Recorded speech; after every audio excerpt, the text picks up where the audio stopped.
Namaste, Assalamu alaikum, Shalom, Ni hao, Buenos dias, Buenas tardes, Heseche, Aquaba, Welcome. What up, though? This is Cafe Melange, week uno, session tres. Today is miércoles, Wednesday, Macredi, the fourth day of the week, day numero cuatro.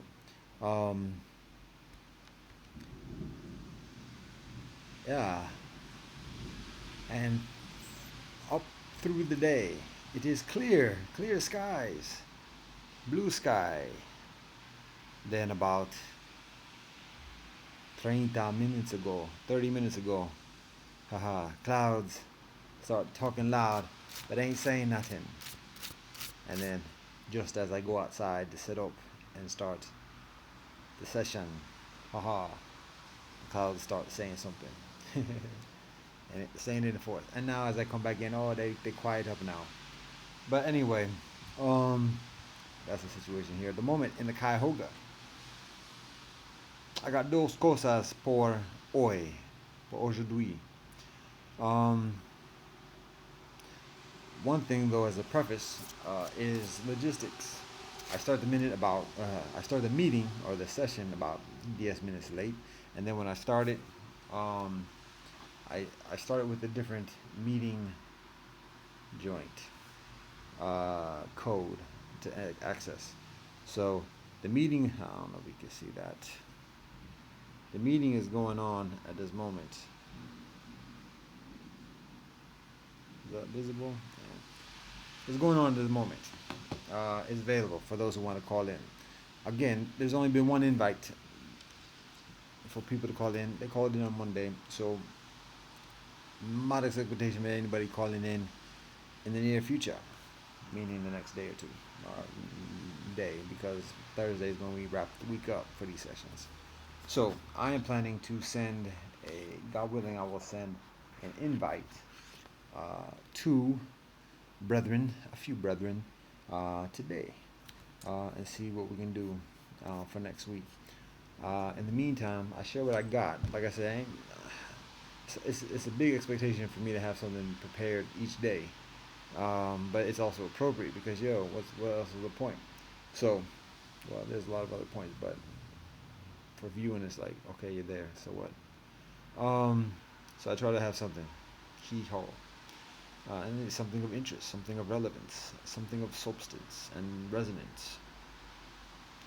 So for hoy, I got dos cosas. Oh, and I also have to do a confessional. I mentioned yesterday that today is the first day of the year in the Holy Earth calendar. And in this first week, we, in our Melange tradition, culture, we affirm our ancestors. We take this opportunity of affirming our ancestors. And so I mentioned there being a ceremony. I want to show it today because I didn't show it yesterday. A little bit of a time crunch. The meeting goes decent, very modest attendance. There is actually other people there, at least one other person I should say. And we have a decent conversation. We're building. It's the first session. What you expect? Anyway, but because of the expediency of the session yesterday, I abstained from showing this. But this is like the liturgy of the affirming our ancestors ceremony or ritual.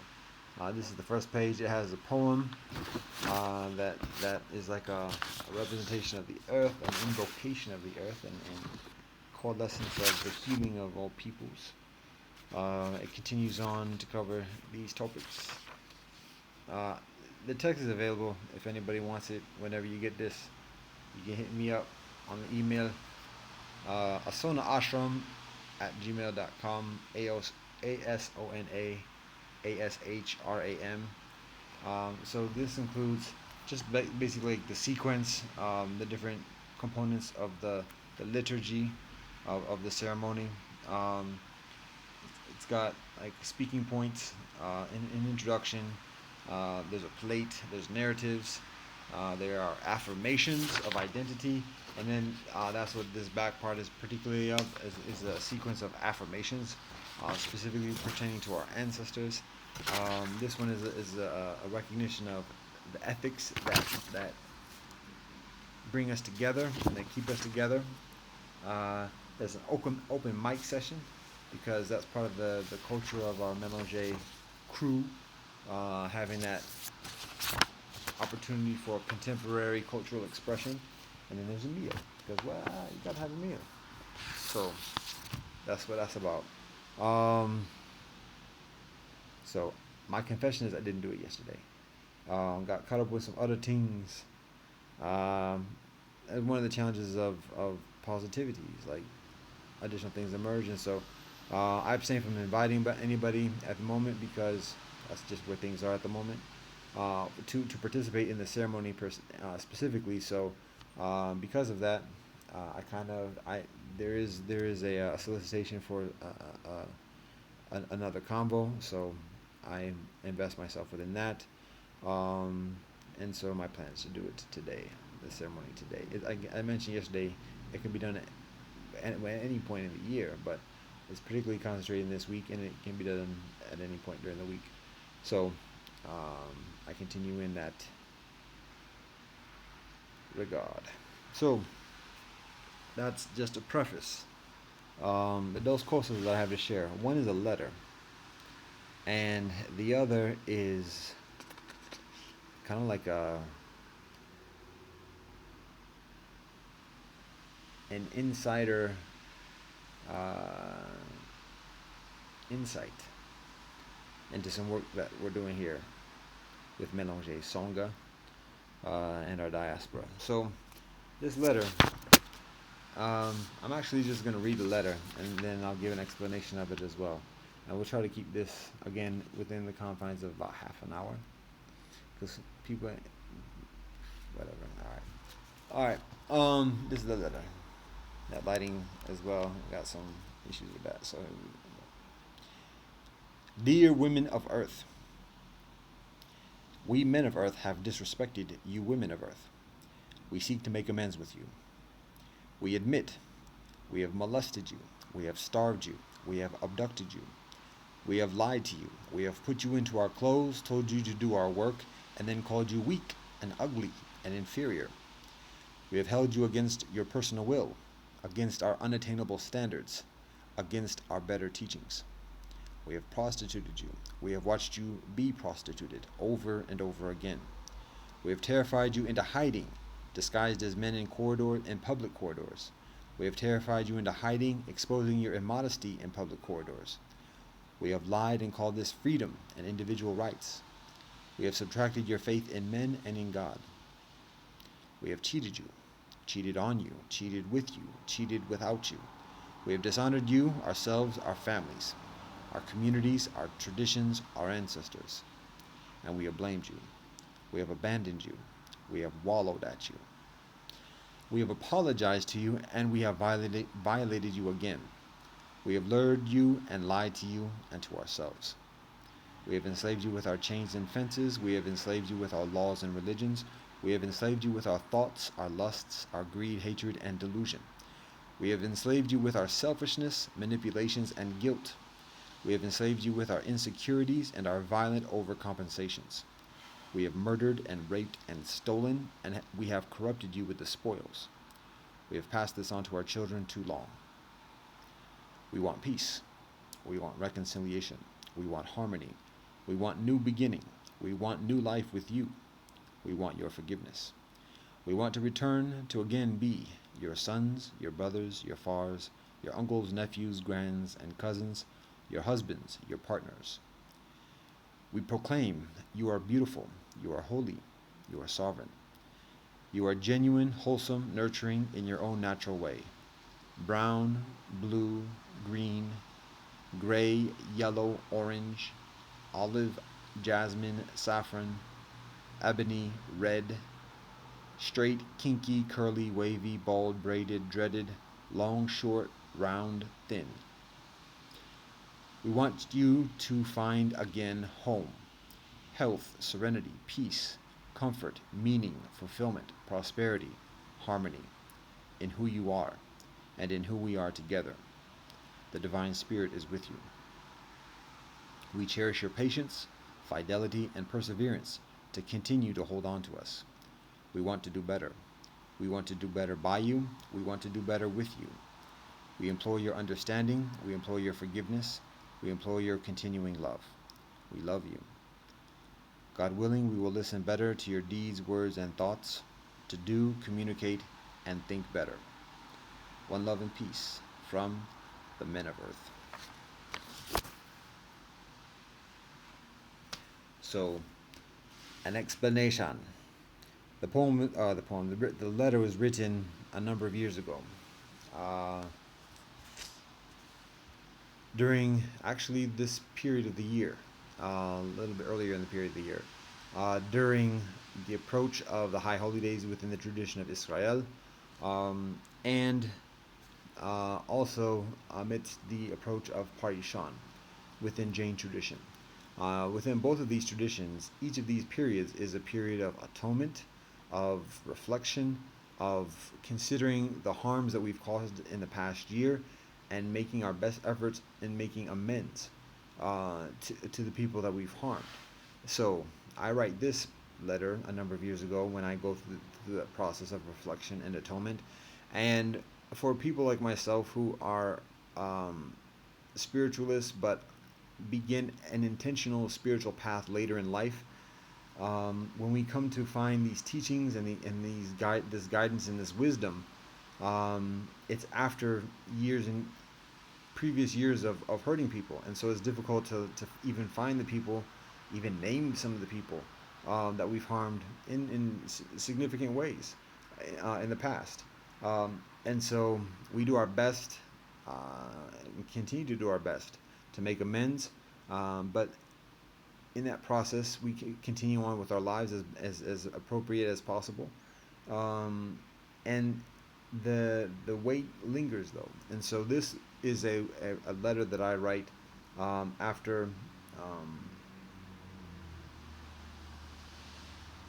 going through that process of reflection and considering communicating something, making an effort, a further effort of making amends. And I recognize that I actually have apologized and approached people in past years when I in early stages of that spiritual path, of my spiritual path a number of years ago, and some people are like, wow, thank you, appreciate that, cool, forgiven. Some people are like, oh, no big deal, whatever. Some people are still enveloped in some of that harmful behavior and have difficulty recognizing it being harmful behavior. And so sometimes there's offense in the apology, even just the apology. What are you talking about? Why are you apologizing for that? Yeah, you think you're so high and mighty? What? There's a little bit of that, but that's very few that I've experienced that, and it tends to be kind of quiet or just non-responsive. But then there's also the discomfort of bringing up past transgressions and judging up bad memories and harmful things. So it can be difficult, and that's part of like the price to pay in making amends is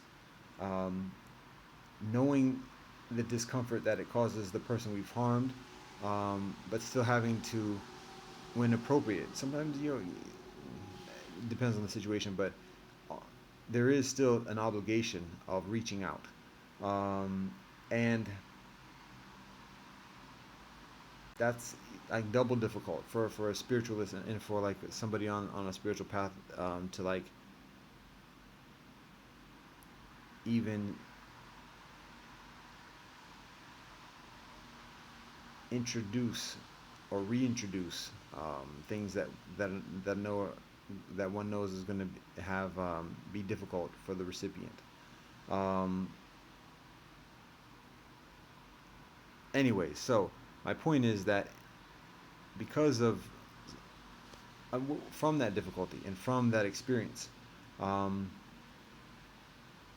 oftentimes, I shouldn't say oftentimes, in certain occasions, in certain circumstances, it can be helpful to communicate something in a general way, and to provide an overture so that it's not necessary to go into all the details about what was done in the past, but just say, yo, my bad.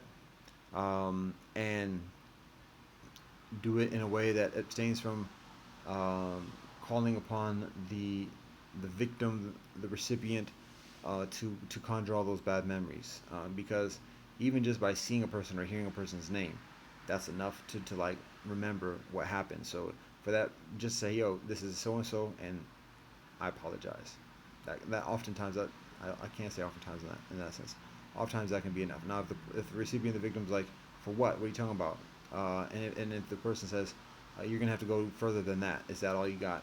Then yeah, step up further and address that. But if it's just like, okay, I appreciate that. That's enough, and that's all it needs to be. So this letter is amidst the challenges that I have in personally directly reaching out to the people that I've harmed and the women that I've harmed in the past.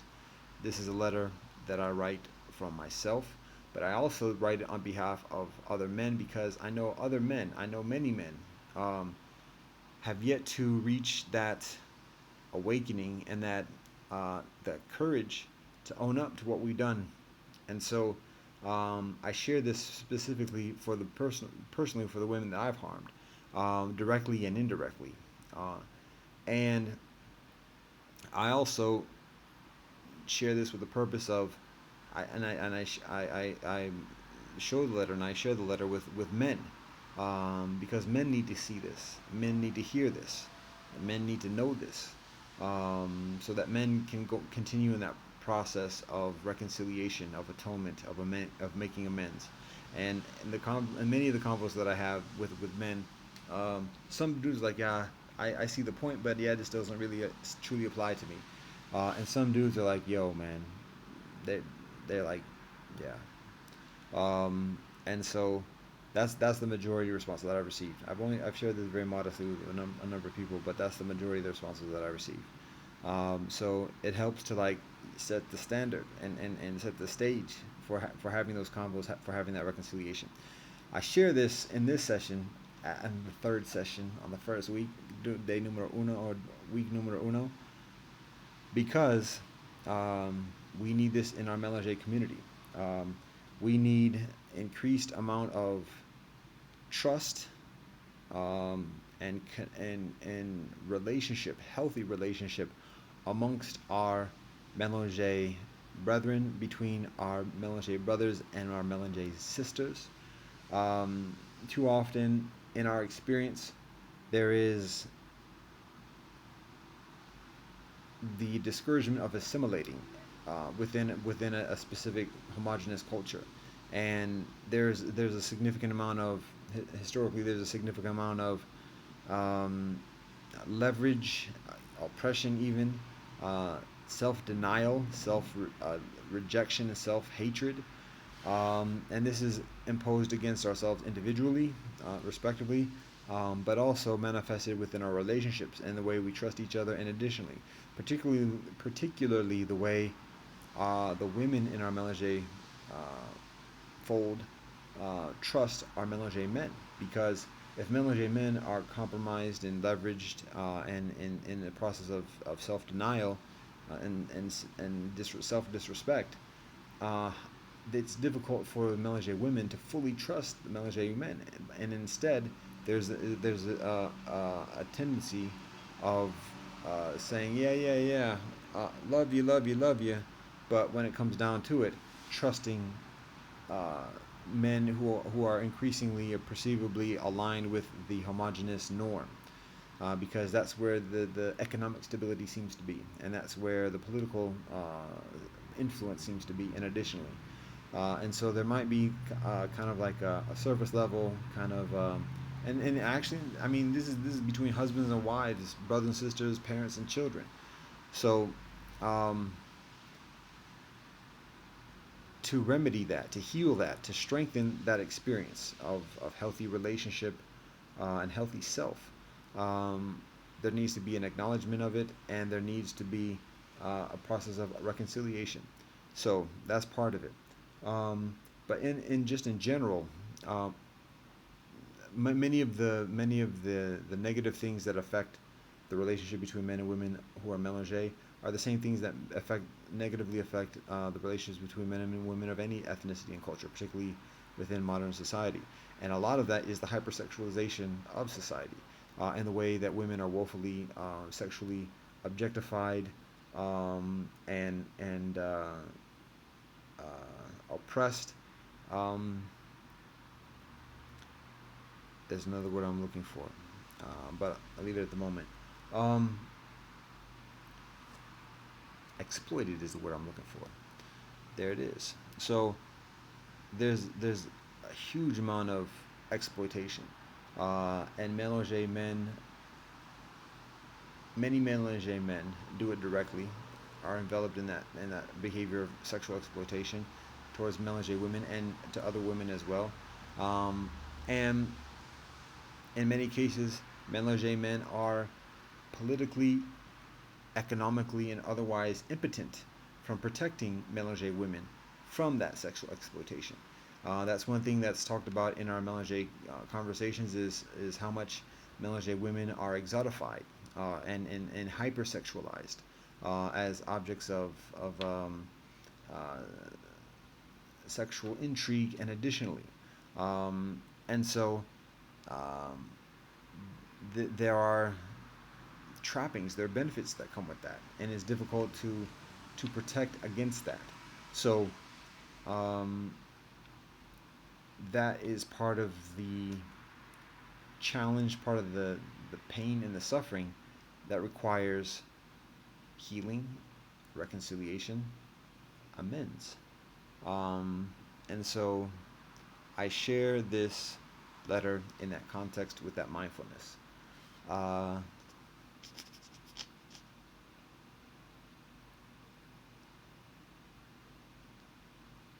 think I'm gonna leave it at that. I'll share cosa número dos. Um,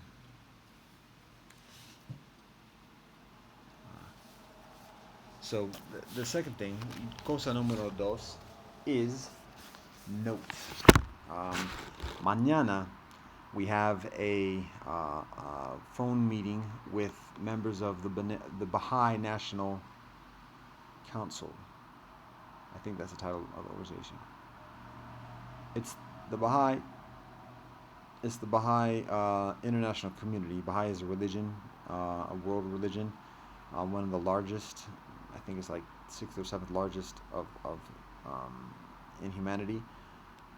And one of the basic fundamental principles in the Baha'i tradition is with the oneness of the human family, and many of the Baha'i um, leaders, like not even leaders, like the prophetic, um, um, the term in the Baha'i faith is manifestation of God, which is Baha'u'llah, but the son of Baha'u'llah, Abdul Baha, specifically, directly, publicly solicits members of the Baha'i community to marry interethnically, to have interethnic marriages, and children. And there are a number of stories that speak to that effect. And this is over 100 years ago during the height of lynchings and additionally. So that's a very formidable um, uh, proclamation and principle. And so this is something that is significant within the Baha'i tradition. And thus we've established a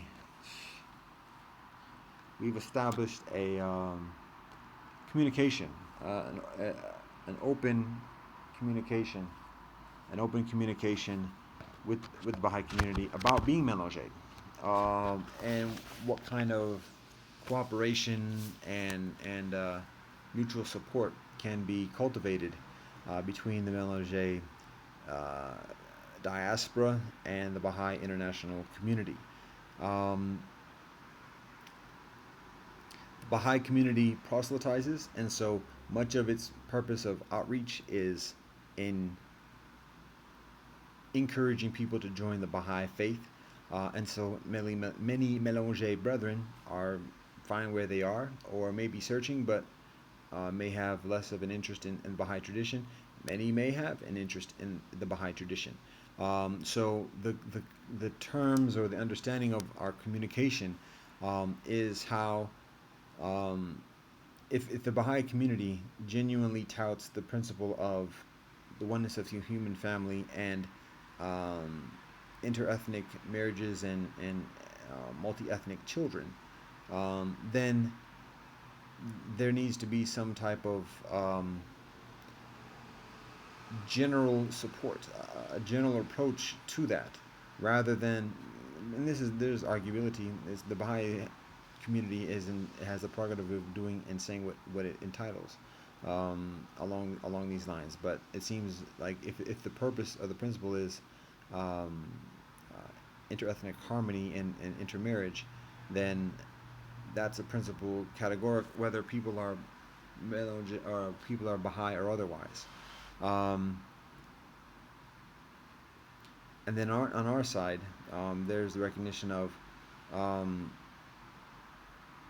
the Baha'i community has its priorities, and yes, being the intermarriage between ethnicities and the oneness of the human family is significant, but it exists within a spectrum of principles and priorities, and that many of those priorities are focused for the benefit and welfare of the Baha'i brethren. So that's very logical and legit too. So the consideration is how we find our and strengthen our common ground and the mutual support and interest for our respective endeavors, our respective interests and well-being. So um, again, this is something that started in the past year directly. It's been maybe a month or two since we've had a call recently, but we have one scheduled for mañana. And so I prepared some notes. And we on our side, with on the Melange side, specifically Melange Songa, um, there are some specific objectives that we have, focusing on the United Nations, and I tend to communicate that in a little bit. Um, However, we've shared some intentions with the Baha'i community already, and there's been general support without necessarily um, direct follow through or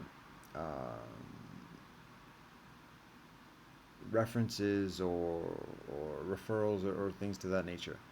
But again, the communication has been it's in the nascent stages, so that there's little expectation of that happening up to this point. Um, I say all that because for the meeting mañana, what I plan to share and invite is um, for the Baha'i community to talk about its principle of oneness of the human family and um, the uh, the experience of being Melange. How much of that is a priority? How much of it? Where does it fit within the priorities of the Baha'i community? And that pertains to um, Melange brethren who are Baha'i and Melange, and then also for Melange brethren who are not Baha'i. How much of that is a priority for Melange people? An example of that is when I talk about what the Baha'i community's um, uh, consideration is for Melange brethren who are non-Baha'i. Um, in some ways, people say, well, what does a religious community have to do with people who are outside of that religious community? True enough. However, simultaneously, it's like saying we're for world peace. And whenever there is an abrogation against that world peace, regardless if it's against that specific religious community, or against another community, that's an abrogation of that principle of world peace, or even just peace itself. And so, if a community, Baha'i or otherwise, if a community's platform and foundation, one of the foundational principles is peace, and there is woeful, rampant violation of that principle, then is the principle only applicable for peace within that religious community, or is it for peace categorically? And in the specific principle of peace, if somebody is experiencing a violation of peace, does that not necessarily affect everybody's experience of peace? As Martin Luther King shares injustice anywhere is a threat to justice everywhere.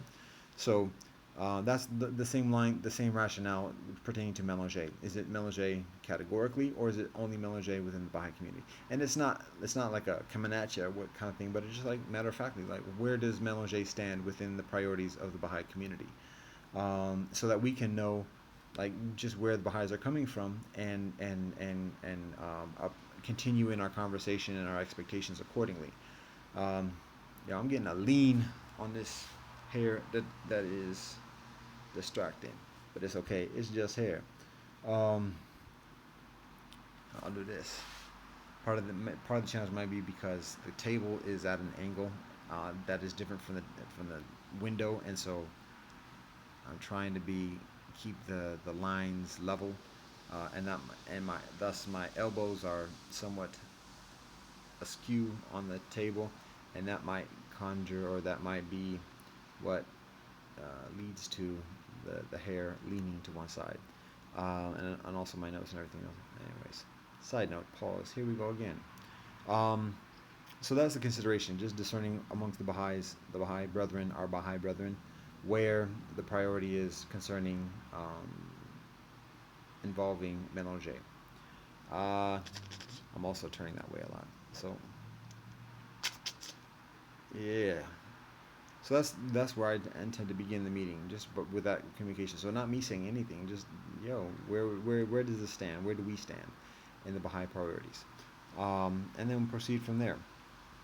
Um, then I have a list of things. You can see it to share. Um, First thing is like kind of doing a little bit of a recap. I've shared a number of things, and particularly, when the convo started a few months ago, early this past year. Um, wow, it's probably like 6 months at this point, half a year ago. I was catching hell, getting a lot of static. I got locked up, abused, um, and still experiencing strife in a number of ways, an embargo and additional things. So, but particularly during that period, there was static, and when things get like that, when we start talking with people for the first occasion, sometimes we share additional information that's not necessarily the most conducive to the building of the conversation, but it's where we are at that moment. And why talk about small stuff when we're getting things are serious. So even then, Baha'i brethren weathered that, and kind of in some ways respond to that in a general way, and sometimes are quiet and non-responsive because like wow, what are we supposed to do? We just met you, and but still continuing to communicate. So that says much for the Baha'i community, and particularly the National Assembly, the National Spiritual Assembly, within the United States. So there's appreciation for that. Now that being said, what I have listed is like some of our the experience of melange and and of our melange community, our melange diaspora. Um, I intend to abstain from sharing the numbers that I share in session numero uno. I can have it available just in case there's reference to that. But what I do plan to share is like the gifts that melange bring, and this is the gift. Those gifts that melange bring to the table, that benefit other communities in a serious way. Um, Numero uno is when an environment is comfortable and supportive for melange experience, for melange brethren to be melange. Within that same exact environment, people from all different ethnic backgrounds and communities are supported, and there's comfort for being genuinely each and any of those respective specific ethnic and cultural identities, experiences, traditions, full stop. So when melange can be melange, everybody can be everybody, and there's thorough support for the genuine identity and experience and tradition and heritage of all peoples. That's one thing. The second thing, numero dos, is that when the environment is supportive and comfortable for Melange to be Melange, the relationships and the cooperation between people from different ethnic communities is increasingly genuine, enduring, and prosperous.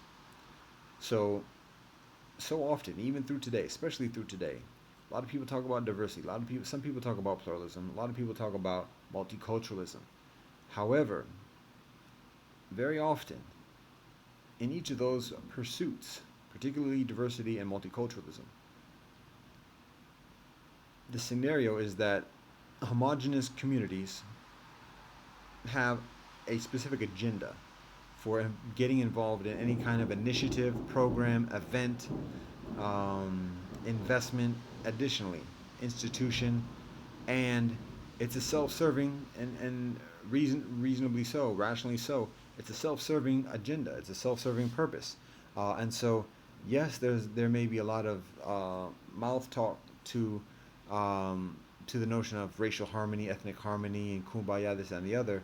But in actuality, each group is only participating because of the benefits that it specifically, the tangible benefits, whether it's policy, whether it's investment, whether it's public benevolent will, and additionally, depending upon what the ethnic community's needs are, that's the primary purpose for the community's involvement in the initiative, and it's other than for just the sake of ethnic harmony and kumbaya, and additionally. Some people might say that seems to be very harsh cynicism. Some people might say like, no, duh, what else are they supposed to do? But the consideration is that in the communication of these endeavors, whether it's just like a parade, whether it's a cookout, whether it's an academic institute, or a scholarship or whatever else, there's a whole lot of fanfare and propaganda about diversity and multiculturalism that gives an air, a facade, a front of people being welcome and being people's selves, and like, oh, we all get along, and look at us, we're all friends, and oh, look at us, we're how small, happy, smile happy, yay, yay, yay. And that type of environment encourages particularly youth and other people who are inclined towards that to get involved. And so it's the same type of propaganda that governments do, that corporations do, and additionally, it's marketing. And so communities, ethnic communities, see the benefit of this fanfare and getting involved in that fanfare, and not necessarily making the fanfare an actuality, where there are communities that actually look like that and live like that, but just enough to have the smiling faces, enough to have the numbers, and promoting those, facilitating the process, and reaping the benefits that come from that as well. So I'm getting a little bit in detail into that, but the gift of Mélanger is that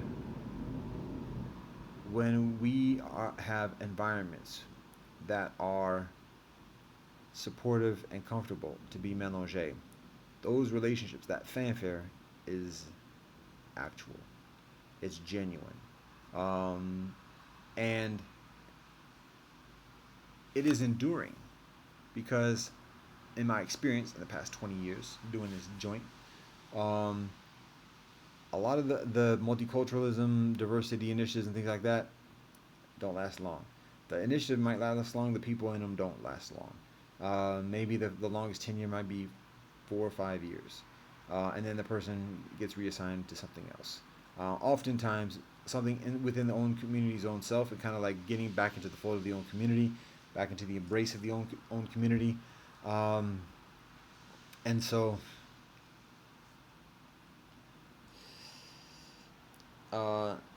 And so it's like, oh yeah, I did my stint. I did my charity work for pluralism. I did my charity work for diversity and multiculturalism. Now I'm going to go back to home base and be who I actually am. So Oftentimes it's just a year. Maybe sometimes, oftentimes it's just a day, or an event. Maybe a week of activities. And sometimes it's like a yearly thing, and people show up once a day for a year. Sometimes, amongst the modest number of institutions that exist, staff is on there for a year. Staff is there for a couple years. And like I said, for the most part, the longest duration is about 4 or 5 years, and then there's reassignment. So when there are melange environments, that that are conducive and supportive and comfortable for melange brethren to be melange, that makes the relationships further genuine, and makes the relationships further enduring. And through that endurance, there's greater prosperity because there's less turnover. There's an increased amount of institutional wisdom, individual wisdom, that is retained within the endeavor, and that translates into better ways of doing it, and thus the benefits, the prosperity that is reaped from that. So, anyways, those are the gifts of melange, and this is way longer than I was planning. Then we get into the melange needs. So, in melange needs, individually, as melange brethren, individually, our needs range the spectrum. There are many of us who are very rich. There are many of us who are very poor. And so we experience the needs that are commensurate with each of those socioeconomic experiences. So it's difficult to say what the categorical need for melange individuals is, because it runs the gamut. However, collectively, there are certain needs to strengthen our experience as a melange community, as a melange diaspora. That includes recognition, just being recognized by the international community, by the United Nations, by governments, by the general public as being melange. Yo, that's a thing. It's legit. It's cool. It's honest. It's beneficial. So recognition, and then from that, support.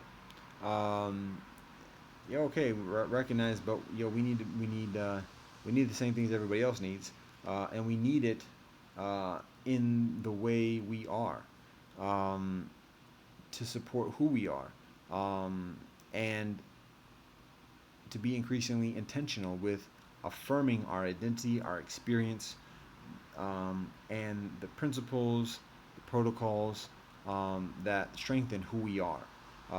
And so we need that, and part of that support, that's individually, that's community based, but significantly, the third need is institutional infrastructure. Um, the support, again, like I said, is individual, is also organizational and community based, but it's a matter of recognizing the benefits that melange brethren provide, and the needs that melange brethren have to continue providing that. So there is an onus on, um, government institutions, philanthropic organizations, international government organizations, and additionally, particularly those that are predicated upon the premise of pluralism, to support melange. And that support means, for poor, materially impoverished melange brethren, that means social service programs. It means educational support. That means family services, family counseling, and additionally, that means, professional networking, and investment, and additionally, in community groups, melange community groups, and additionally. So, and that's where we get into that third element of institutional infrastructure. Um, so that is one of the biggest things for us to do as the melange diaspora and community at this moment, globally as well as locally, is strengthen our institutional infrastructure, and so that we can be melange directly and intentionally, and derive livelihood in doing that. We have cultural groups, we have an academic initiative, and we have some things that speak to that, but still, much of that is funded and supported not by melange, or not on the premise of melange per se, but through as a subsidiary of another entity, and in accordance with the other entity's agenda and priorities. So it's a matter of building the autonomous infrastructure, institutional infrastructure of our melange community and diaspora, so that we can be increasingly self-sufficient, and self-supporting, um, uh, within the guise of being Melange. So, our concentration is on the United Nations. Like I say, United Nations is the largest international government, international government organization, intergovernment organization, um, and specifically predicated upon international harmony, and that includes interethnic harmony. And so it has a strong onus of supporting Melange, at the very least recognizing Melange. Um, but also, um, our international community as well. I mentioned intergovernment organizations and non-government organizations.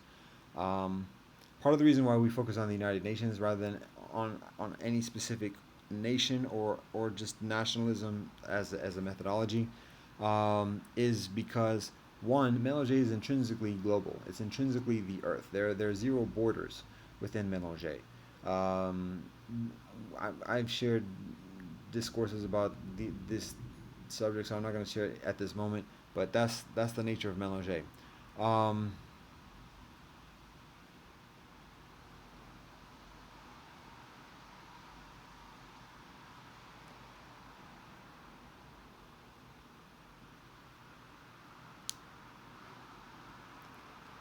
that's the nature of our identity individually, but also the nature of our community collectively. And so the United Nations is a very appropriate forum and platform to concentrate our advocacy for recognition and support. Um, there are some other concerns regarding other methodologies.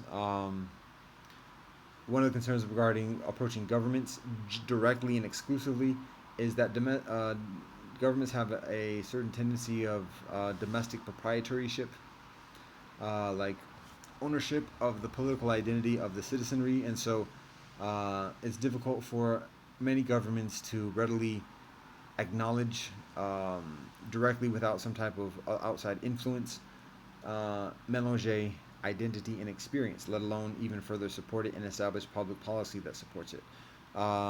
Because it's perceived as something antagonistic, antithetical to the national identity in many ways, in many cases, in many circumstances. So it's difficult to just focus exclusively and directly towards national governments.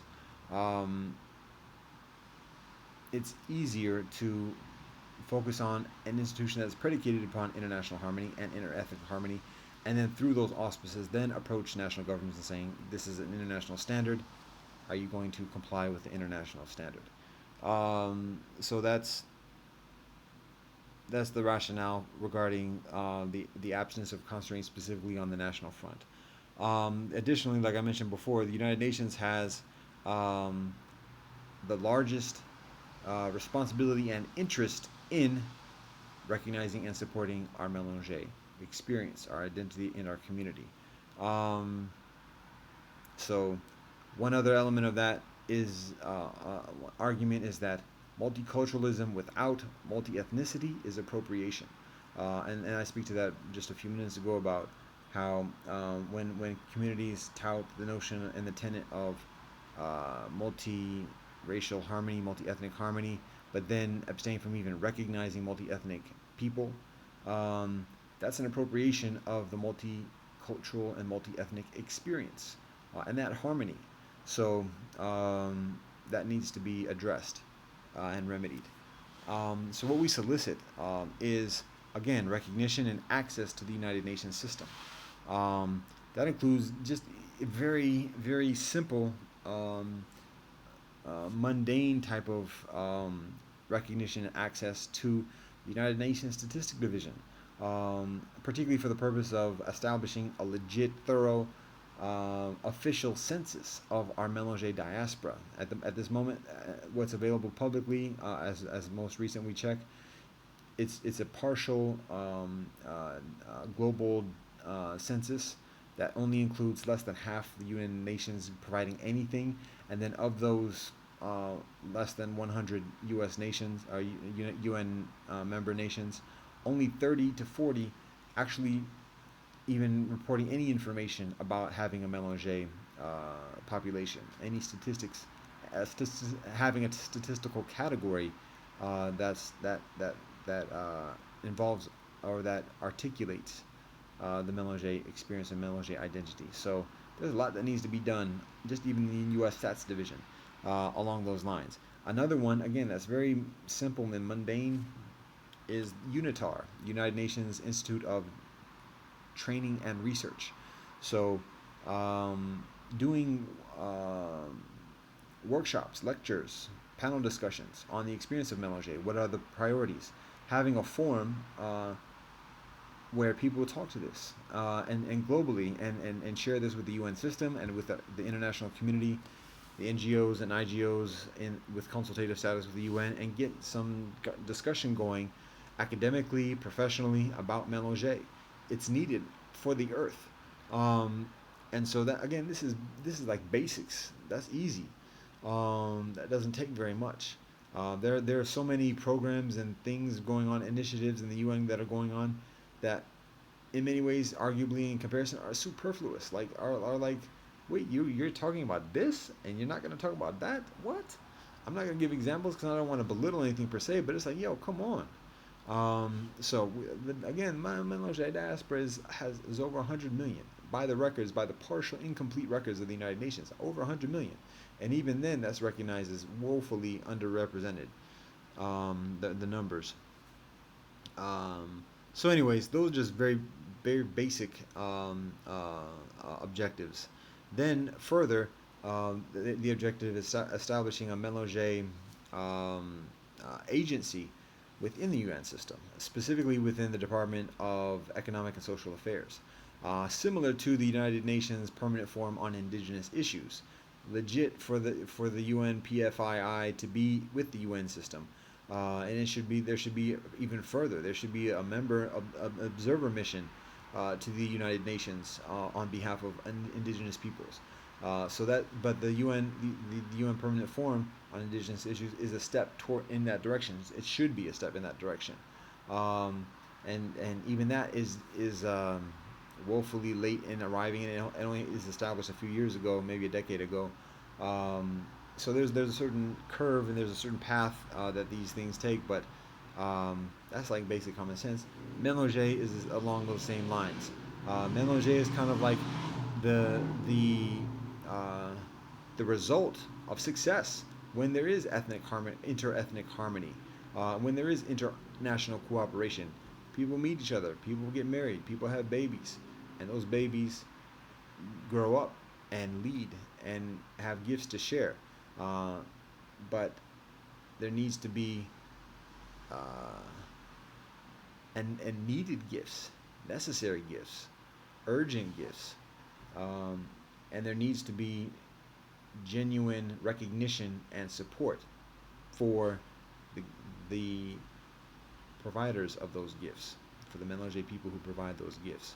So that's part of the rationale for having an agency in the Department of Economic and Social Affairs, in the Secretariat of the United Nations system. And that takes a little bit further doing. It takes a little bit further rapprochement and arrangement, but that's actually very basic. And in that process, what we solicit is rapprochement with proximate IGOs and NGOs. IGOs that are specifically involved in intergovernment in multiculturalism, pluralism, and diversity. NGOs, same thing, but having access and introductions and connections with those agencies. This is very technical, kind of, sort of, but this is what it is. So then we get to the melange objective.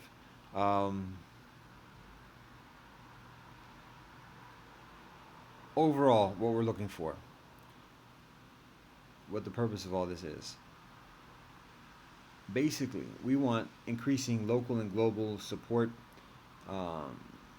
environments, for melange people to be melange, for school children to be able to be melange, and for when school children are taunted, and additionally for there to be support structure, for there to be counselors, for there to be teachers who know how to handle situations. for families, for family counseling.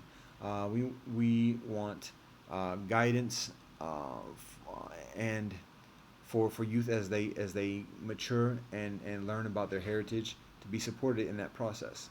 And that involves having multicultural curriculum and resources available and training amongst educators to facilitate that learning process. This also includes support and investment within Melange families and in Melange communities to have discussions, to meet each other, to talk, to strengthen, to learn best practices about being Melange, what the lessons that are learned, and to learn additionally about our ancestry, our heritage, and to strengthen that connection. That's something that's seriously needed amongst Melange brethren. It's seriously needed amongst all people, particularly in postmodern society, our connection to our roots, but particularly amongst Melange because we are so historically discouraged and dissuade from genuinely honoring our ancestors. I am a case in point just this past day. We want increasingly supportive environments globally and locally for us to be Melange. We want public awareness and recognition and support for being who we are. And that might seem like a stretch of like, wait, what do you mean? We don't. This ethnicity doesn't get support for public support and recognition for who they want to be, and this and the other. Yeah, in many ways, we are just another ethnic community. In many ways, we are all ethnic communities. We are an ancient phenomenon. We're also a new phenomenon, and so there are certain nuances that are applicable to us that are distinct from other ethnic communities, and particularly within communities like where I'm sitting, which is surrounded by settler society. Everyone is come from a different place, and for people to be genuinely reconciled, even just with themselves and being on this land, let alone with each other and all the different things that we're doing with each other, there needs to be an environment that is comfortable and supportive for that pluralism experience, and that requires an environment that is comfortable and supportive of Melange experience. Um, and then again, institutional infrastructure, public policies, programs that support Melange people and communities, and that support Melange institutions, so that Melange institutions can be increasingly autonomous in providing the support, the advocacy, and the outreach that is needed within our Melange community. So that's basically the gist of it. How much I get into all of that, I'm kind of just seeing where the convo goes and what resonates with the people in the call, and provide details and priorities where appropriate. So, anyways, that's where things are at the moment. That's mañana, God willing, and that's much of what's happening this week. So that's pretty much a wrap. This is session numero tres of week numero uno of Cafe Melange. We're continuing to work to build it. Oh, I didn't say this before, but I mentioned before that I'm doing this. Only I'm planning to send out the invites. I mentioned that before. What I didn't mention is that the way I'm doing this at the point is like I already explained the thing about recording and everything else like that. What I was planning to do initially, and actually I uploaded initially the first recordings, all just raw. However, just today, one of the reasons for the delay is that I uploaded. I edited the call Monday, and I did a split screen, and it's hazy because the tech on here is modest. And I did a screen thing, and the emblem of the screen thing went over Brother Phillips' face, and so there's little I can do about that. So I just share what I can, and even then I had to like zoom in it. I had to crop and zoom in it, so I did the best I can. But my initial intention was is to do a split screen and just coincide the two videos together, and then just post that. That's distracting to see double of me for the majority of it, particularly when there's naps of anybody else on the line.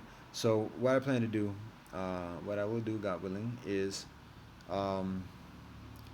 open the meeting up. So anybody who has the code, and it takes there's an ID code or whatever, I think, to access the meeting. Actually, that's how you find out what meeting to go to, is to have that meeting ID. And I've only shared that with one person at this point. I'm sharing those invites accordingly. I'm also reaching out to some other Melange brethren just to do a general invite, and if they want to follow through, I plan to give them the ID accordingly. But rather than just doing a split screen through the whole thing, I plan to just keep this joint going, which is not online. It's the laptop recorder, and then whenever somebody does call in, then start to record when they call in, and then post that in a split screen, in conjunction with that. So that's the methodology at this point. And like I said, the emphasis at this moment is sending some additional invites, and getting ready for the next week. So that's where things stand. Um, I have an idea what to share for mañana. A little bit lighter, maybe only uno cosa for mañana, and light, keeping it light to finish the week. Um, that seems appropriate. Yeah, so what we got for today? Again, weekly, Monday through Thursday, 14 hour Atlantic Standard Time, for about at least half an hour, thereabouts. And today is an hour. Um, and I I do my best to post it within a day. So that's what we're working with. Namaste, assalamu alaikum, shalom, zaijian, adios, te jagris, esempina asamubu, kele ufred. One love and peace.